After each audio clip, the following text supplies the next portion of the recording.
The man stared at the corn and saw an opportunity to make money. Then the boy remarked that the corn was spicy, but still delicious. Suddenly, the man fell deep in thought. He noticed that people around him also loved spicy food. He decided to go to the supermarket to buy chili peppers. The man bought all kinds of chili peppers. He then gave Jack some spicy strips to taste. Jack cautiously took a strip and ate it. The next moment, he said they were spicy but tasty. This delighted the entire family. The next morning, John approached his boss about investing in the spicy strips, but the boss deemed the costs too high and flatly refused John. John refused to give up. That night, he sneaked into the boss's office and found the CEO's phone number. He called, introducing himself as a janitor, which immediately piqued the CEO's interest. John then offered to send the CEO a sample. To his surprise, the president agreed. The next day, Carl received the sample. He couldn't wait to try it. The more he ate, the more he craved. Soon after, John received a call. Carl, his hands sticky with spicy strips, answered the phone. He decided to visit the factory. The management panicked the moment they heard the news. Every department investigated who had called the president. They quickly discovered it was John. The boss then publicly reprimanded John in front of all employees. He warned that if the project failed,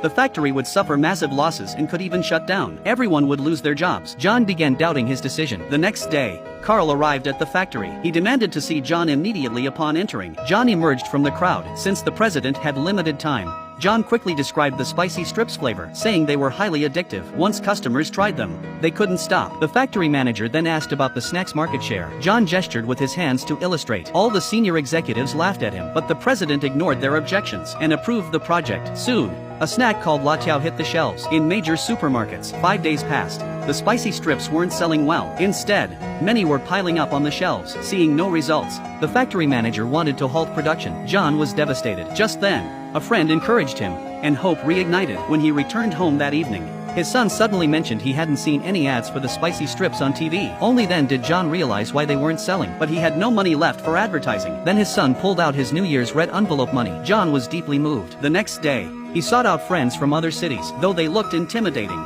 they were masters of sales. He gathered everyone at the factory, boosting their confidence in the spicy strips. The manager tried to intervene, but John's friend blocked him. The next moment, John delivered a passionate speech. He declared the spicy strips embodied the employees' hopes. The poor sales were due to inadequate promotion. With vigorous marketing, success was guaranteed. By the end of John's fiery address, everyone joined the sales effort. They hawked the snacks frantically on the streets, even giving them away for free. Then John's family rushed to supermarkets to buy up all the spicy strips, creating the illusion of high demand. When people asked what it was, John seized the chance to promote it. Soon it gained widespread recognition, becoming a viral snack. Supermarkets sold out completely. Sales data was promptly delivered to the CEO, who curiously asked the factory manager how much advertising had been spent. But the manager hadn't spent a single penny. The CEO then called John, demanding increased production. In that moment,